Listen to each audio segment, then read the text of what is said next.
Hi everyone, welcome to Be an Artist. Today I'm here with Christian Pryor, who is a pianist and vocalist. Hi Christian, Hello, how are you thanks doing? for having me.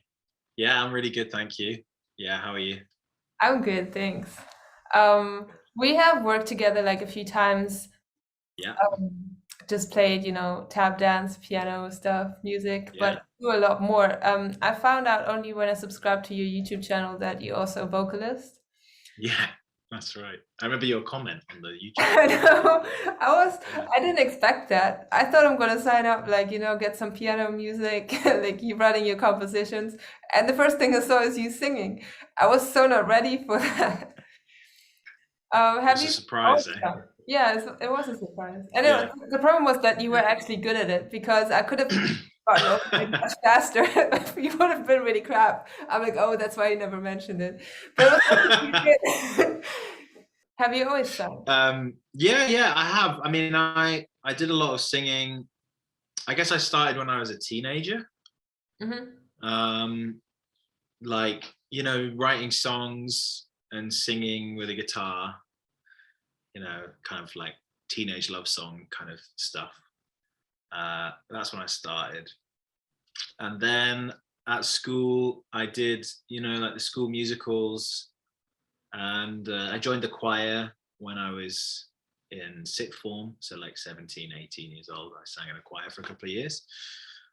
And yeah, so I started singing then. I kind of stopped doing it when I got to London and went to uni. I don't know, I went through this weird phase where I was like, I felt like it wasn't serious. I was studying like classical music and At and uni? doing composition. Yeah, yeah. And I was just like, no, singing is not for me. I am a composer now. And then I don't know why. I was just like, I don't know why I had that opinion. So I didn't do it for a while, and then started again in like my early 20s. So I've been doing it quite a lot. Um, and yeah, I like sing obviously my own stuff, like I've got on my YouTube channel. You've got the original music that I have, and I also sing for a couple of other projects as well, like singing like jazz and blues and stuff like that too. But I guess I also do loads of work just as a piano player, and that's how we've met, just through Yeah, me playing that's piano. how I So know you. yeah, I so always I guess I just never mentioned it. no, you didn't. It was like you were hiding it. Oh no, it's not. I mean, I'm not hiding it. I guess I just don't feel the need to say what I do unless somebody asks. Maybe I don't know. Yeah, You know what I mean? yeah, yeah. That's cool. If we were chatting after you came to the jam at the Afra and I was Yeah. playing piano and we were chatting and I was like, by the way, did you know I also sing? I don't know. I don't know how to do that in a way that's like appropriate. So yeah, it just didn't come up. But maybe that's to my detriment. Maybe I should be a bit more Yeah. I mean, vocal about it. I guess there's like different opinions about it. Um, Yeah. because I guess it would be a bit obnoxious if you'd run around and that reminds me of a guy that one time I did this project and there was a guy and it was like a multimedia project and there was this guy who kept on talking about him being a producer. Oh And yeah, I great. actually said he talked so much, and I'm like, how do you even get your drum machine plugged in? Because by the amount, like talking you do, it's like there's no time left in the studio. So I guess I prefer your version of just, letting me do. Yeah. But Well, it's true. Like, I mean, I guess because this is a podcast and I'm supposed to say what I do. Like, I also do production stuff as well, yeah, and I find it always funny when somebody says they're a producer, because it could mean so many different things, right? yeah, Because some people who are producers are kind of like writing all the music, that's the sort of stuff I'm doing at the moment. I'm actually producing a tune at the moment where I'm kind of like writing all of the music and the arrangement for a singer. hmm, And then there's other producers like that. That's kind of like the common term now, isn't it? Like producer means yeah. But I write the everybody music. claims to be a producer, and I never really I know know. what falls under that umbrella. Yeah, because some people just sit in a room and they're like, yeah, that sounds good. And that's the producer's role. Yeah, I know.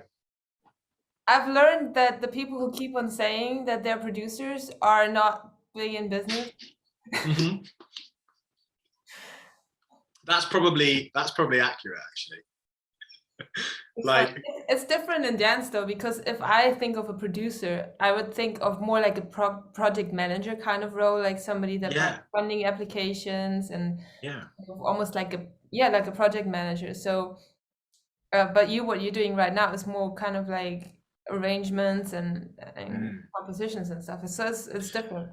It is. It also has that element of project management in it as well, I guess, because like I'm also booking the musicians who are going to play, you know, and I'm doing the admin side of that and booking a recording studio if that needs to be done. So I guess I'm doing some project managing as well, but it's also like, it's kind of like, I guess in dance, it would be like the choreographer. Mhm. Although it's different as well, isn't it? Because the song, the lyrics and the melody has already been written by the artist who I'm producing for. Yeah. So it's kind of like, it just, they don't quite fit together, do they? But there is definitely some similarities between the two fields, like for sure. I guess it's like being a director in theatre in a way, isn't it? Ah, Being okay. a Yeah. director and producer at the same time, sort of. But it is like a vague term. In fact, Yeah. a friend of mine who runs a podcast called Christopher Carvalho, it's another good podcast called Unlock Your Sound. A bit of a shout out to him. They had a whole, I think they did a whole podcast on like what even is a producer, something like that, which was quite entertaining.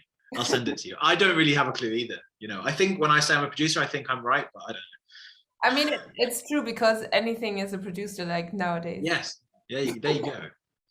Yeah, it's true. Um, how does one get started as a producer? Good question.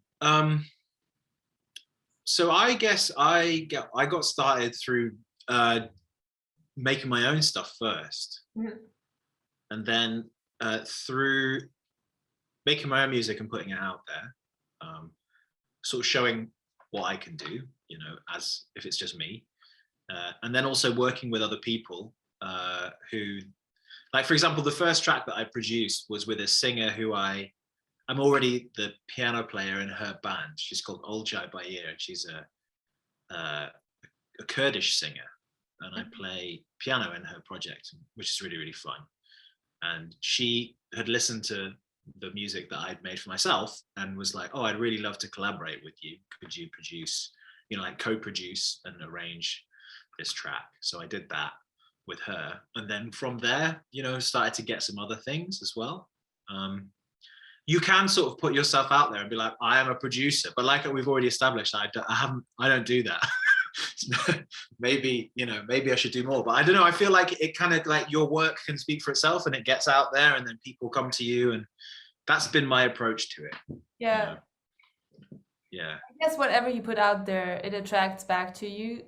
So I I think also so. made the experience that if you put your work out there, people come back.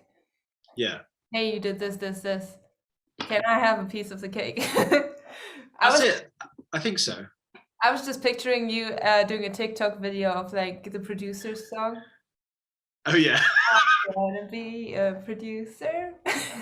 Oh, I thought you meant like No, from like what's it oh called? the musical. Yeah, I could do that. That would be good. I'm you know, I don't have TikTok, or I have seen it. I'm on the verge. Like part of me tells me it's the biggest social media right now, and Yeah. maybe you can get some traction. But at the same time, I'm like, it's not really my vibe. Like I feel like I'm a little too old to kind of get that excited about it. And maybe I should just focus on something that I'm actually excited about, because then I'll keep going, Mm-hmm. you know? Yeah, I guess it's like, are you able to create content that feels authentic to you that can go on that platform and use? Because really, like all any social media is just a marketing platform. You know, that's how I think we have to see it as artists. Like it is a net that you're throwing out there to try and get people who might discover you. You know, they might see a 5 second or however long they are, like TikTok video, be like, oh, that's really cool. I'll watch another one, and then they go, oh, this person has a some music on Spotify, you know, and it's a way of getting people into your, or you know, for you, like they'll come and they might listen to your podcast and then go and see one of your live performances. But obviously, like it takes a long time to get there. But I guess I would say with TikTok, if it feels like you could do stuff that is authentic and you enjoy, it doesn't matter about your age, I don't think. Yeah. There's Yeah. plenty of old people doing TikTok videos, I would imagine, you know.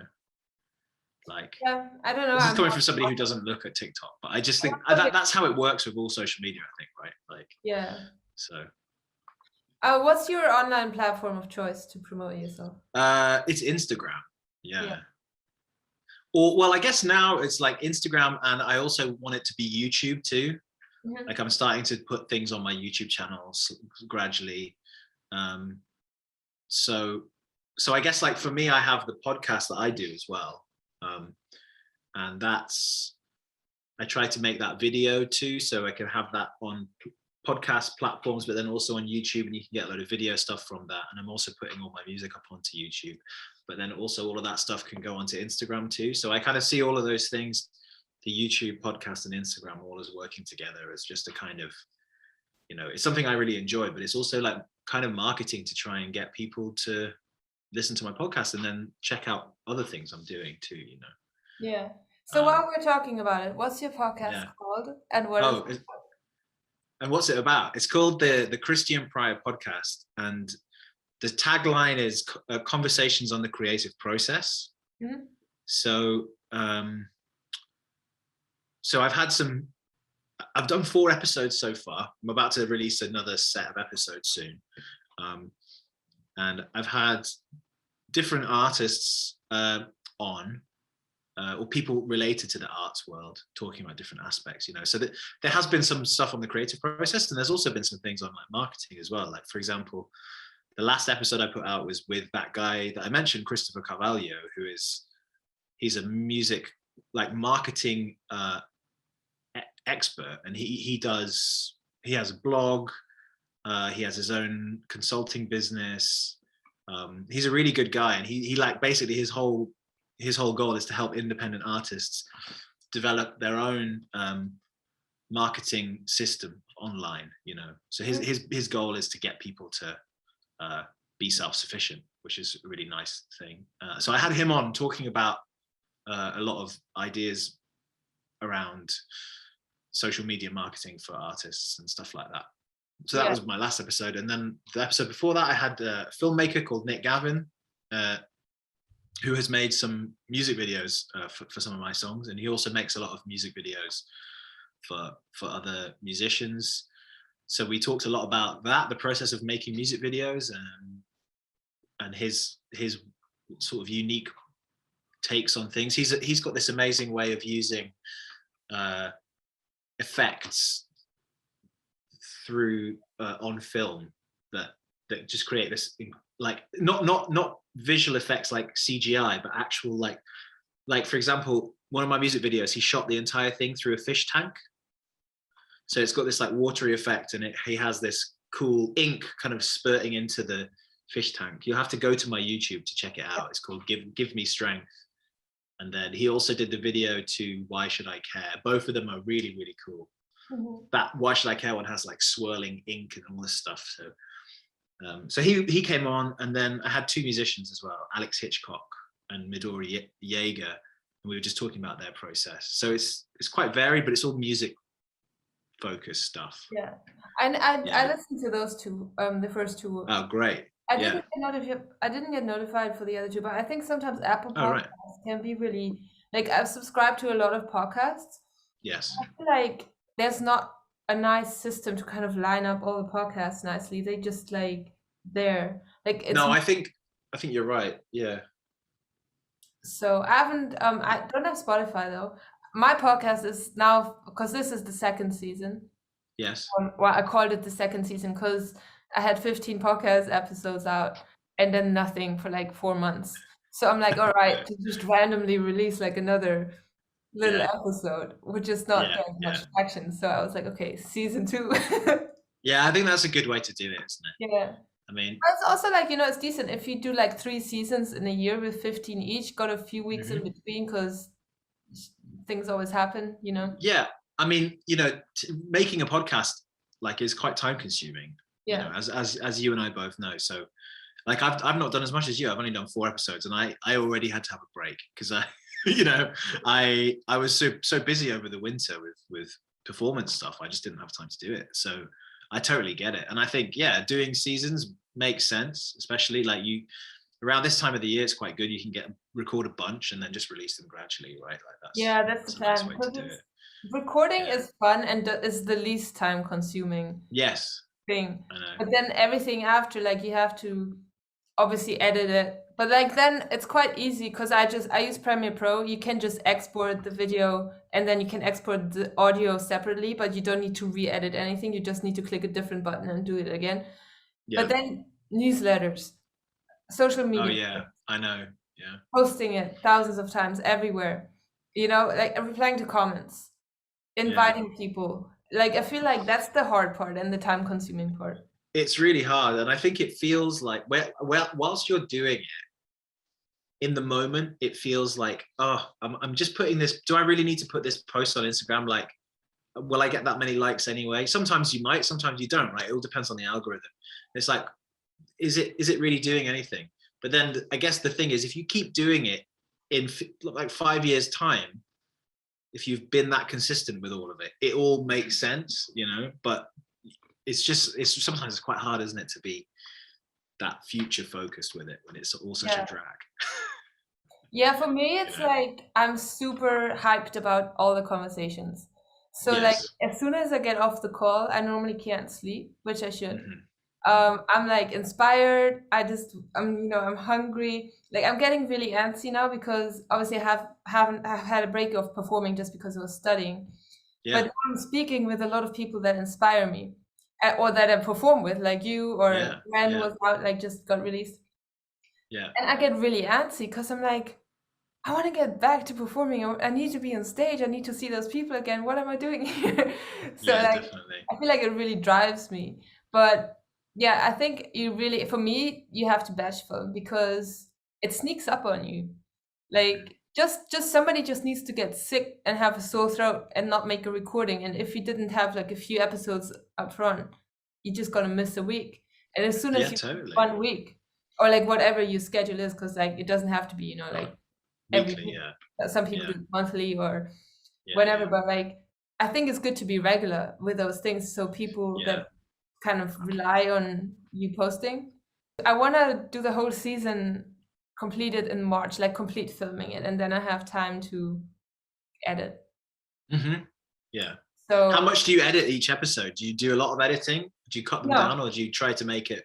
I make it sound. I like to make it sound good, but I like to keep it as natural as possible. The inspiring thing for me is that you really it's almost like a conversation. Like when you watch, you actually feel like the person's talking to you. Yes. That's how you feel like you're in the room, right? Yeah. With the people. Yeah. That's how I like to feel when I listen to a podcast. So I don't really like the highly polished, like over-edited podcasts that much. Right. I prefer like just people talking to me. That's just my own. Me too. I like that as well. So I edit it as much as I have to make it sound good. Or if something goes wrong or, but I don't edit it too much. Like I don't want it to be a bad product. I want to still, it still represents me. So I want it to be, high quality work. But I think the value is really in the conversation and actually build with a guest.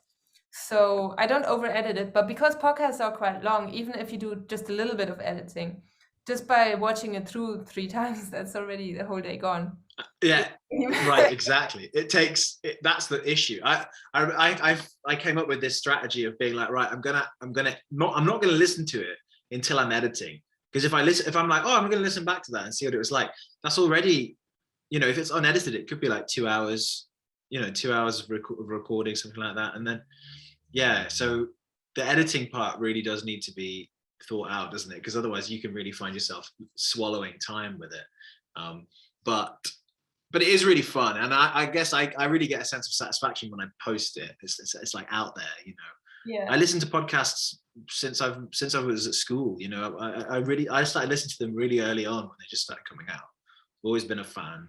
Really love the medium, and so it feels nice to be doing it. It's better that it's nice. It's a long conversation. Like I don't think we would have an hour conversation in London. No. Even if we do rehearsals together or like work or meet each other at a jam session, it's like 5 minutes at a time that we get to speak to each other, and that's a good conversation. If it's anything above 30 seconds in London, is great. Yeah, it's just, that's such a good point. I hadn't thought about that, and it's really sad, isn't it? Like I feel I don't know, maybe when I was a bit younger and I was like just going and hanging out with friends a bit more, like in the evenings. Like I guess I now, being a more like busy musician, I'm working a lot in the evenings and stuff. But before, it would be I wouldn't be working, so I'd go and hang out with mates, and that would be where these like we'd have these long form conversations, but we wouldn't call it a long form conversation, we just call it hanging out, but now, but you're right, like it doesn't happen so much, so it is nice to bring it out, but people have a lot of time, like people have a lot of time commuting and doing the dishes and cleaning their house, and whatever, and I certainly want to have something, not all the time, but a lot of the time I want to have something going that I can listen to, so there's loads of time to consume this content, right? Yeah. And for me, it's like I have ADHD. I get Right. super distracted when I have music on. Like in the background, Mm. I cannot clean my house and have music on because I'll just sit down and listen. Something Right. about music captures, Yeah. too much to even function. Yeah. But podcast is right. So like sometimes I'm like setting myself a timer. I'm gonna clean my flat and I have whatever the podcast length is to accomplish it. Yeah, nice. I've done that with an album actually before. That's quite good. Listen to an album whilst cleaning my house. Yeah. I'm really bad. Like, say I'm in a restaurant and there's some jazz on in a restaurant, which sometimes happens, and it's really good. I'm just gonna be. I find it really hard to concentrate with the person who's sitting across from me and talk to them, because I should be like, oh, dude, oh yeah, like listening. So I get easily distracted, but I also get easily distracted by people's conversations. I find it if I'm in a room where, like say if we're in a restaurant just having this conversation, but there's like a table there and a table there, and they're talking to each other, I'll be hearing those conversations and finding it really hard to focus on what we're saying to each other. Like it's not intentional. I can't help it. It's really difficult. Do you write your own lyrics? Yes, I do. Maybe that's why, because you do words as well. maybe I'm trying to get inspiration. One of my initial fears of starting a podcast was me thinking you need like a huge amount of equipment, and then during the pandemic I got bored and I started with my laptop and nothing else. Yes. Did you start off with any specific plan, equipment, or any of that? Yeah, so I did have, which actually I'm really sorry. I mean, I should be using my microphone, but I'm just talking through my laptop today. I apologize, but I have, because I'd already done like recording stuff and things like that. I have like some gear that I can record with. So I have a couple of microphones. I have an interface which connects the microphones to the computer, so I can record into the computer.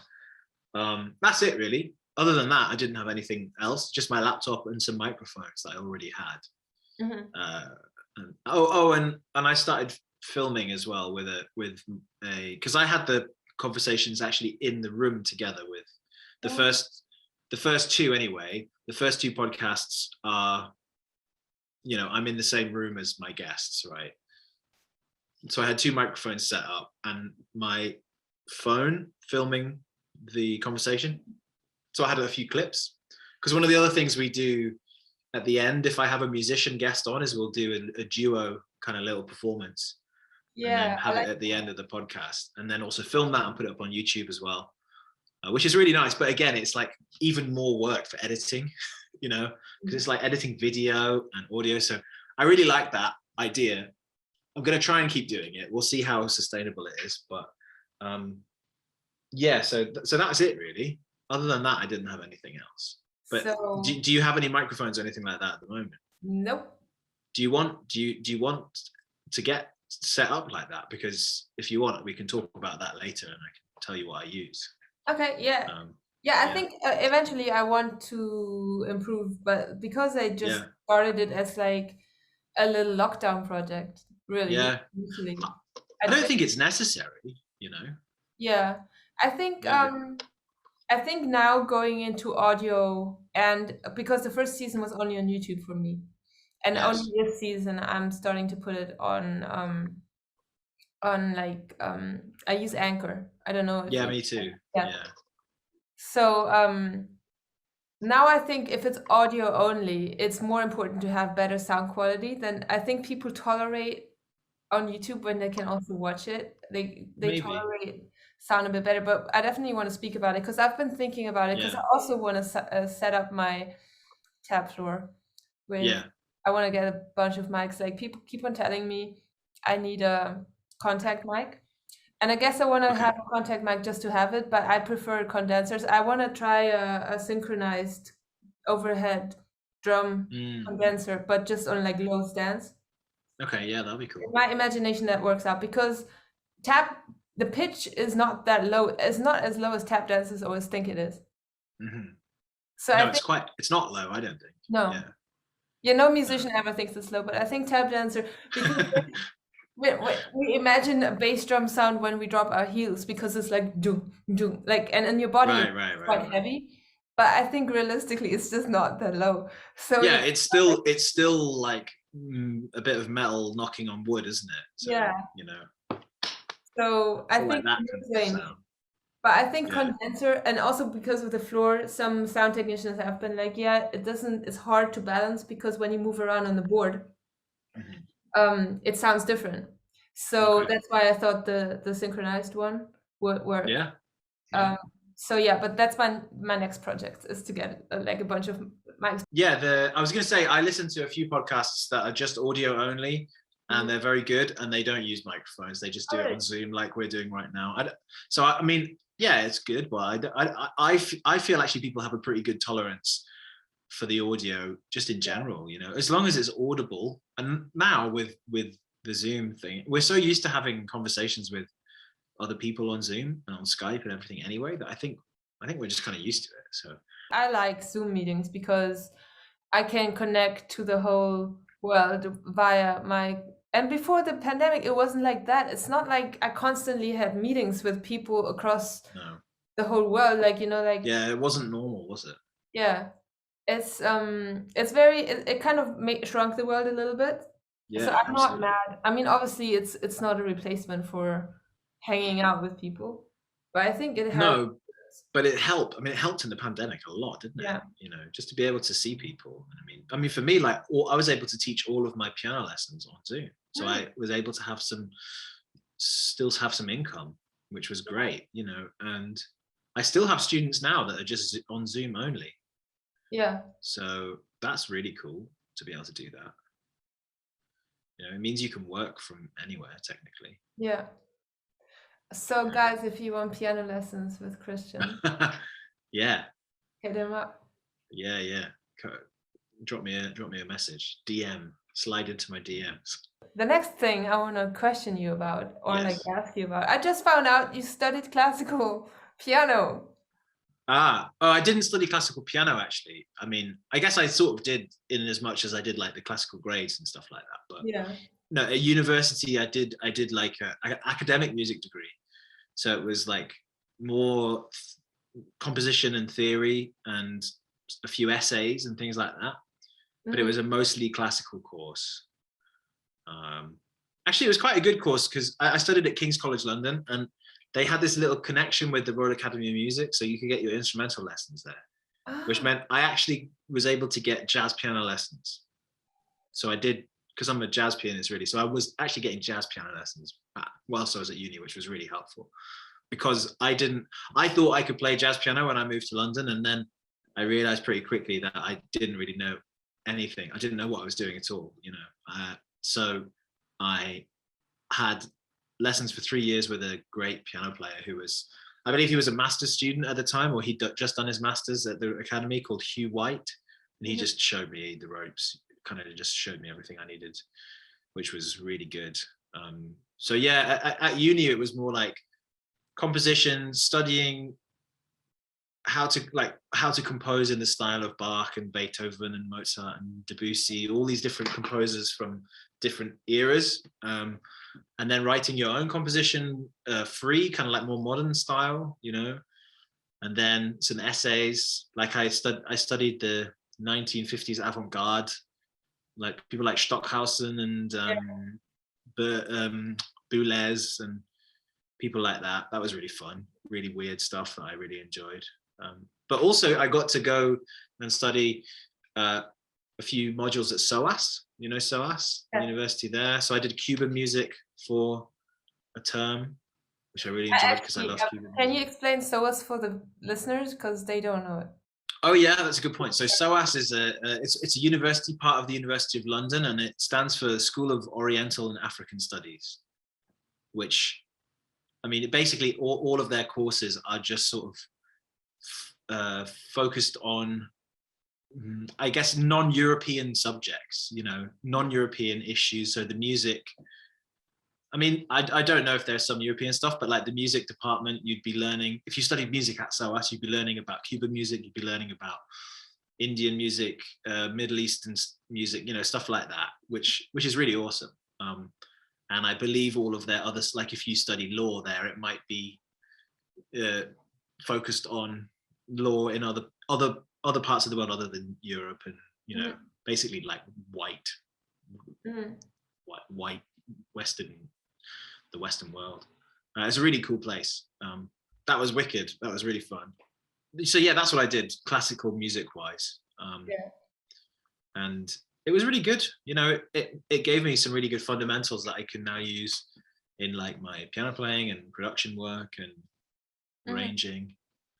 You know, like I know how to write for strings and things like that quite easily. So, you know, that stuff's really good. Yeah, that's really cool. So like, do you think you struggled starting to work as a jazz pianist because you were more kind of from like this more classical music degree, or did No, I don't think I did. Like not in that way. I think I wouldn't say I struggled, but I would say like it took me a few years to get working regularly as a jazz pianist, because like I said, when I moved to London and started at uni, I didn't really know much about jazz piano really, even though I thought I did. I didn't really know much at all. So by the time I finished university, I still had a few more years of like hard practicing to do before I was kind of ready to be gigging regularly, I guess. So for my first few years after I graduated, I was mostly like teaching piano, doing the odd gig here and there, and just practicing a absolute shitload. Because yeah, I needed to get there. Obviously, I still need to practice and stuff, but now I'm at a point where I can work with what I've got as well. So yeah, but it wasn't hard because I was coming from a classical background, because actually I always listened to loads of jazz, and the kind of music I was playing a lot at school, I was playing jazz. It's just like I hadn't gone very in depth into like jazz theory and how jazz works and like stuff like that. You know, like my teacher was great. He kind of showed me what he knew. But when I got to London, I realized there was like a hell of a lot more to it, you know? So yeah, I don't think it, if anything, it helped, because there's no, I don't think there's a difference in, you know, culture and history between the two musics, but there's lots of connections as well. You know, there's lots of things that make all types of music connected. So yeah. What do you think? How was it for you to establish your network on the scene?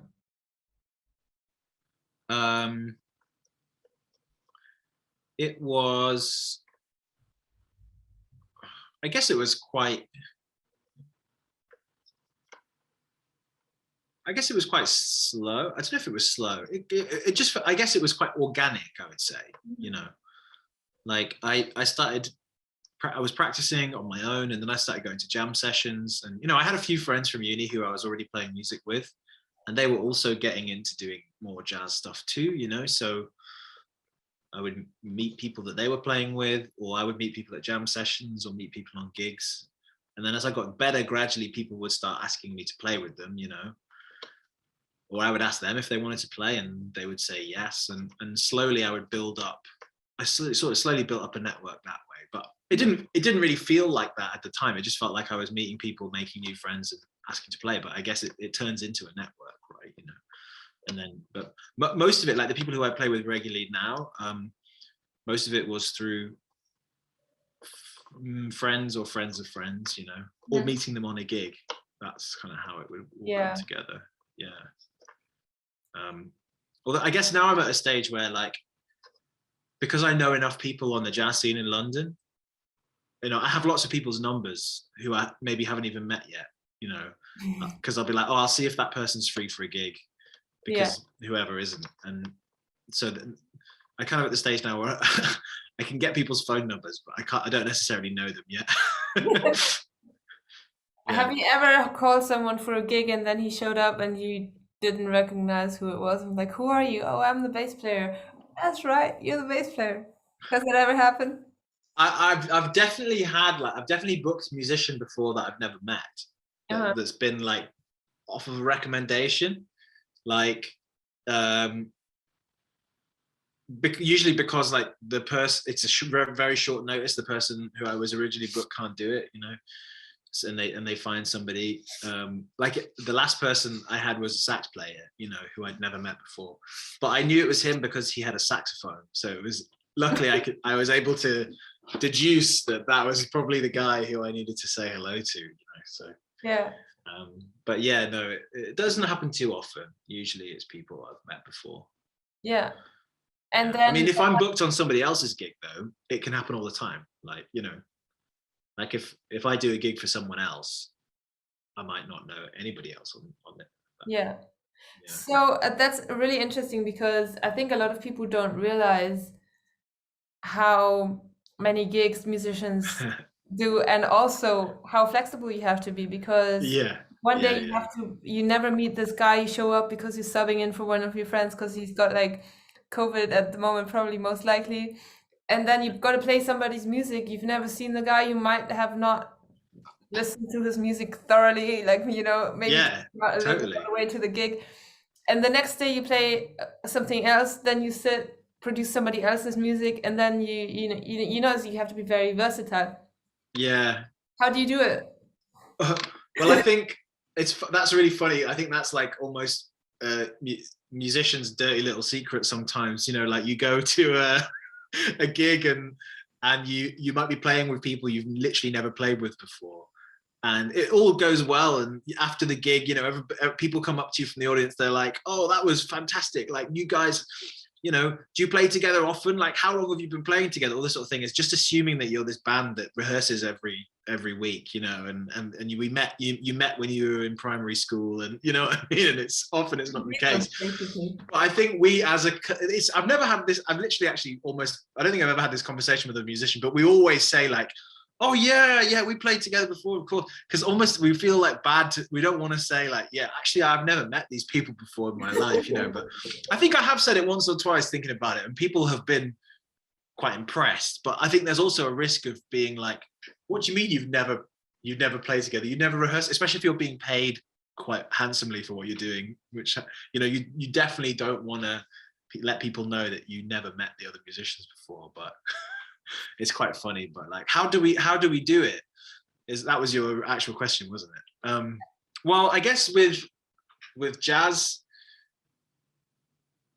music, not just jazz music, like any type of music, it's like a language, isn't it? So it's like, how do you and I have a conversation right now? You know, how do we do it? It's because we've been doing it our whole lives, like talking, and we can just chat, right? Obviously we know each other already, but even if we didn't know each other already, I think we would be able to have a good conversation, you know, because we're like-minded people and we're both artists and, you know, talkative. I think it would just be easy. And it's kind of the same with music, right? We're both jazz musicians. We've been playing the music for a long time. We know a lot of the same songs. We've listened to a lot of the same people, you know. It's really important. We probably have the same favorite albums, you know, and stuff like that, right? So there's so much of that you can just instantly start talking to each other through the music. You know, sometimes you'll show up on a gig and there's like charts already as well. Like if it's something where it's all written out, then you just read the music. But if there's no charts, I think it really comes from that, being able to, having lots of experience, having spoken the music for a long time. Yeah. Because it's also usually really obvious when somebody comes in who isn't as experienced. you know, like, because that can happen sometimes where, you know, you might get I've been in this situation where, you know, you play in a band and it's like people haven't met before, and maybe 3 out of the 4 people are a bit older and a bit more experienced, and then one of them might be like a first year college student, you know, like just moved to London, just started playing at the Guildhall or something like that, and of course they're good and they're like technically very good, and they will grow into being a very like competent musician, but sometimes they're just not that used to just being thrown in and playing, and I've been there too, you know, so like you just get better at it the more you do it. Yeah. I think everybody had to start somewhere. Yeah, I mean, absolutely. when I started going to jam sessions as a Yeah. tap dancer, I had no clue. Like I kept Right. lost. So I was like just completely didn't know what was going on. Just whenever hopefully the audience would clap at the end of the chorus, so so I know when to like stop. But I got myself in the shit too doing that. Like one time I called Right. Caravan too fast, then I overran the Oh chorus. yeah. Then I got my legs were cooked at that point because it was already too fast and I had already done like 3 choruses because I couldn't find the place to stop. Then like you know like I kept on dragging and I'm like, oh shit, I'm dragging, and then drummer was already filling in because I couldn't like do it anymore. And Yeah. you know it's like, but I feel like the experienced musicians will always they notice it straight away and they'll save your ass because Yeah, that's the point. yeah. Exactly. That's how it should be. Yeah. But I Yeah. think we met. Was it? Did you play for tap dancers before I showed up? Um, if I hadn't played for many. You would have been one of the first ones for sure. Because the only place I really played for tap dancers was at the EFRA, at the jam that Loren Dalrymple runs, which is where Yeah, we met. You know, that's where. Yeah, which unfortunately isn't happening anymore. But Loren has moved on to other places, so the jam is still happening, just not happening at the EFRA anymore. it's so sad. It was how long? 20 years. 20 years, yeah. 20 years. It could have continued, but unfortunately it didn't, for reasons we don't need to go into. But you know, Yeah, needless to say, Loren is doing just fine and is still running great gigs in London. So yeah. Nothing you can know, stop Loren. no, exactly. So they've moved to Fridays. Like, actually, you should give her a follow as well on Instagram. Soft Music, SOFF, because she runs loads of great jam sessions. They're really good jam sessions. Like, they're the right kind of jam session. Like, I think there's 2 kind of jam sessions. Well, there's actually 3 kind of jam sessions. There's the kind of jam session where it's kind of run by people who are very nice, but maybe amateur musicians. So the overall quality is just going to be quite low, and that's fine. It's a load of fun, but you might not learn that much. Then there's the jam session that's run by good musicians, but they're assholes. You know, so it's a bit of a cliquey thing, and you go there, and if you're not cool or if you don't know a song or something, they're like a bit of a dick to you. That exists, unfortunately. There's the third one, which is a good one, where it's run by like professional musicians, but also they understand that a jam is somewhere that, you know, people can come to hone their craft, and it's a safe space where people can get it wrong, you know, and it's okay. Or like you said, count in Caravan too fast and like have that experience, you know, then you'll know. Or like, even sometimes I might even say to somebody like, actually, I think that's going to be too fast, you know. Yeah, And they might be like, no, it's fine. And then you go, okay, it'll be fine for me. Are you sure it'll be fine for you? You know. But like, you have to have those experiences, right? Like, you totally have to crash and burn, like, in order to get better. And that keeps, you know, that always continues happening. But yeah, like jam sessions are really important to have that space for musicians. The one that I went to a lot was actually one at the Toulouse-Lautrec, you know, that venue. yeah. I just did London Jazz Festival there. Oh, awesome! Yeah, Yeah, it's such a nice place. it's really nice. Yeah, I never realized like how because there's this piano bar floor, right? Where yeah, it's like a piano and yeah. like a few tables, but upstairs is like a nice There's little the space. jazz club. Yeah, yeah, yeah. The only place I know with white pianos. All right. Well, they now have a black piano up top, but they used to have only white pianos. You know, so the jam was originally on that piano bar floor. Hmm. I don't think, maybe they didn't even use the top floor at the beginning. I don't know, because I really started going a long time ago, like maybe like 8 or 9 years ago, something like that, maybe 8 years ago. And back then the jam was run by a guy called Jason Lyon, and he was just really nice. Like, he would really support younger musicians, and they would have a guest come, and like, it would be bass, drums, piano was the trio, and they would have a guest like horn player come every week. So you'd get a chance to maybe play with some people who were quite, you know, a lot older and very established on the scene. But that was just the jam session. First of all, it was local to me. I think it was on a Monday night, so it was quite easy for me to get to, and I didn't usually have things on. So I went there basically every week, and that was where I was able to play and make those mistakes, you know, and then like listen to myself, record it, go home, try and work on what I was doing. That jam session ended a few years ago, but now there's another one run by a friend of mine called Andrea Rinciari, who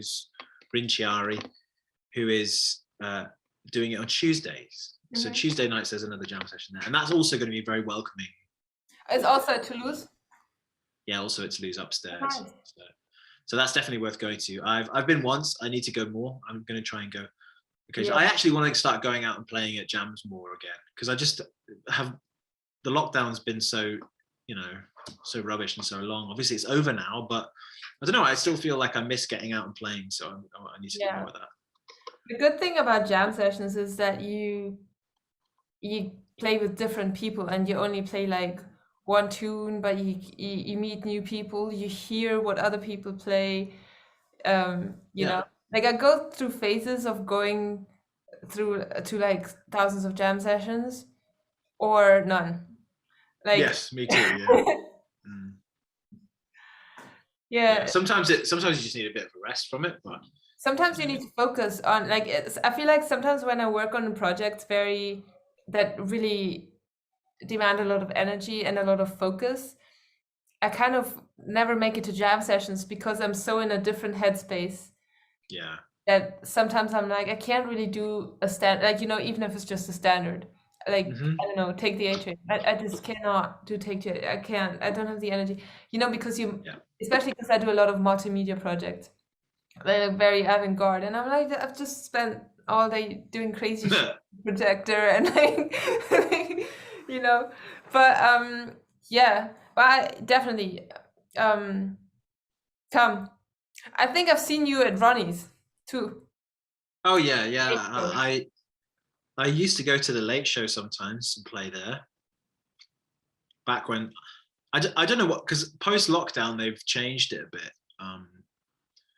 They're still doing late shows, but it used to be on Mondays and Tuesday nights. It used to be hosted by Alex Garnett, sax player, and but now I don't think he's doing it anymore. Oh, really? And I think I think they might have changed it a bit, so they've got like a load of monthly hosts. I'm not sure if they're really doing that jam thing that they used to do on the Monday and Tuesdays.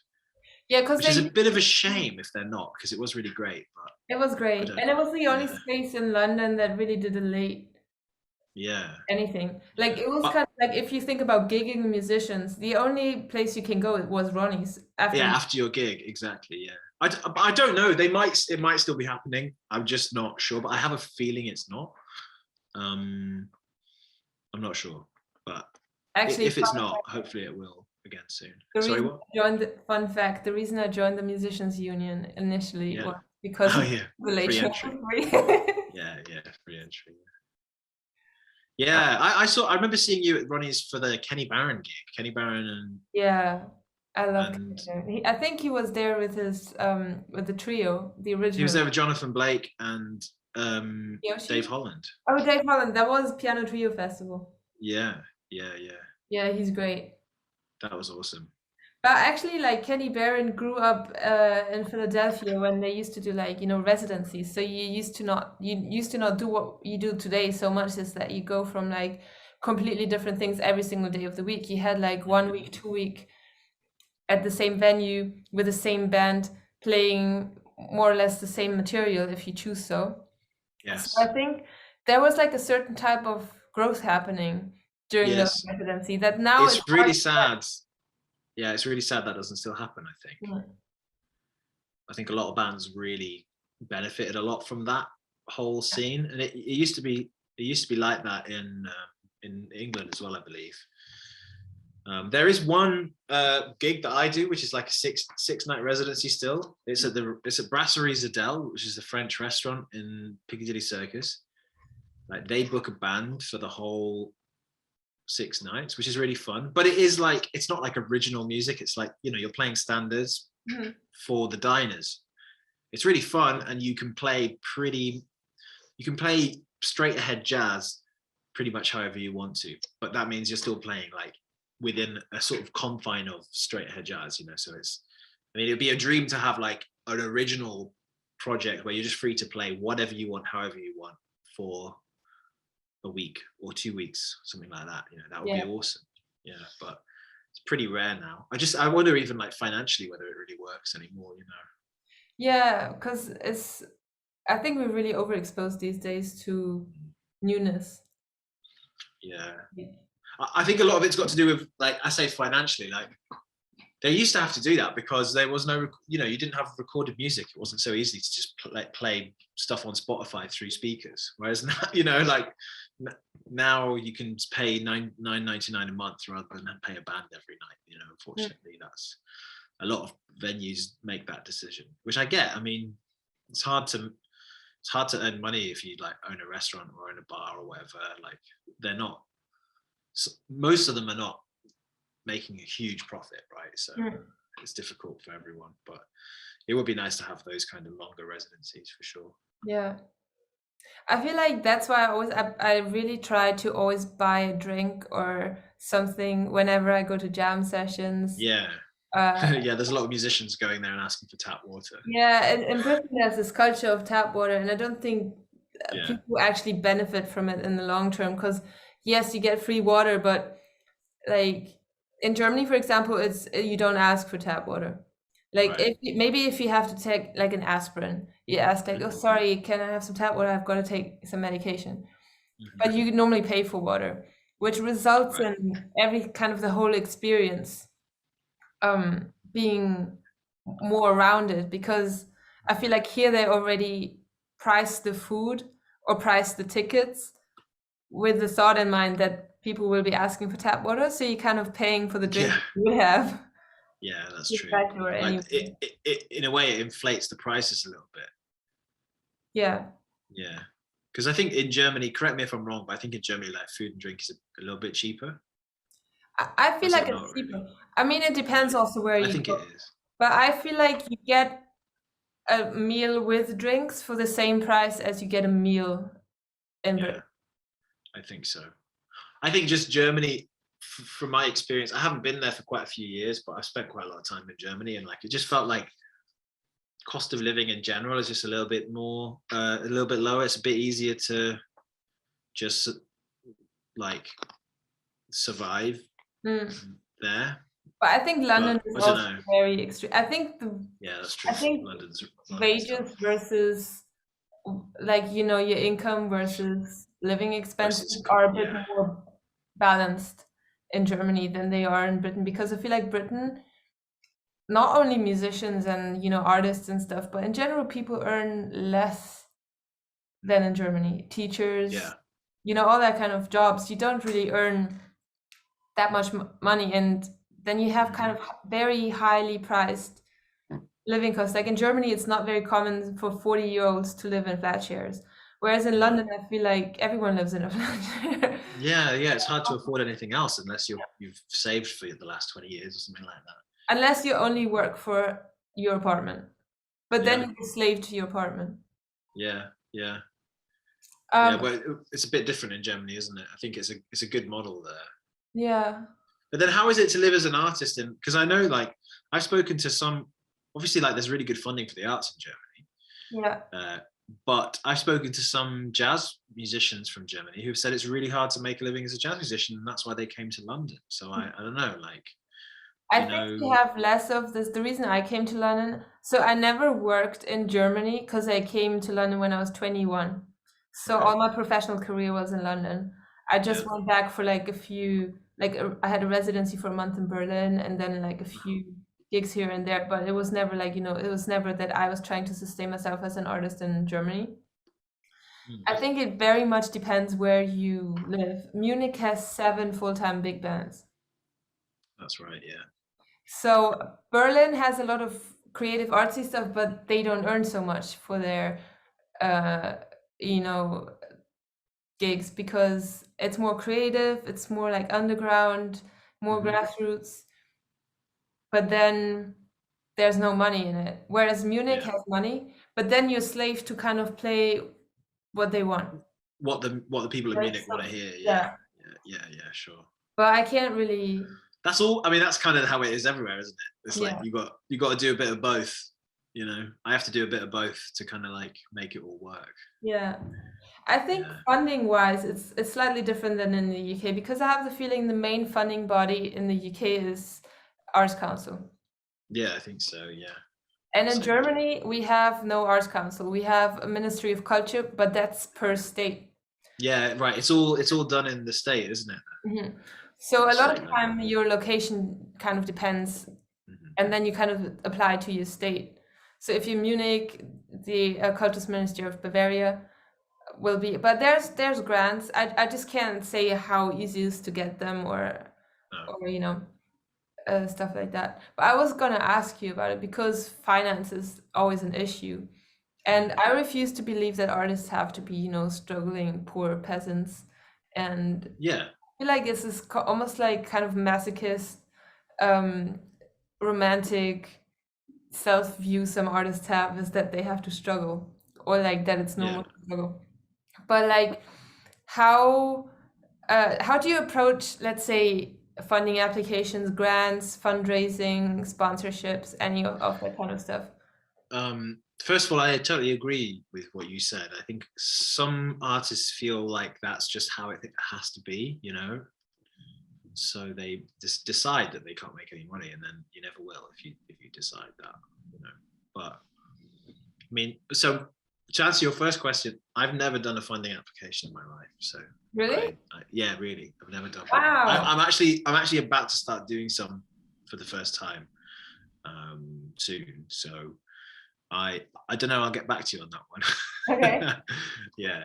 Um, I know some other people that have done a lot. Like somebody if you want to talk to about if you want to talk about funding applications, like Alex Hitchcock, the guy who was the second guest on my podcast, he's done quite a lot. He's done pretty well with getting funding for things sometimes. Okay. So yeah, he's a good person to talk to. But yeah, I've never done one. So, but in terms of just like fundraising, you know, so I mean, I think you have to, as a musician, be willing to have various different income streams, right? So I make money from teaching piano or teaching, you know, music. That's all one-on-one. I did do a bit of teaching in a school for a while, but for a few years, but that wasn't for me. I prefer being like one-on-one private because there you get to set your own rates as well. It's a bit more flexible. And I would say to musicians and artists, if you're going to do private teaching, like don't price yourself down too low. You know, like it's okay to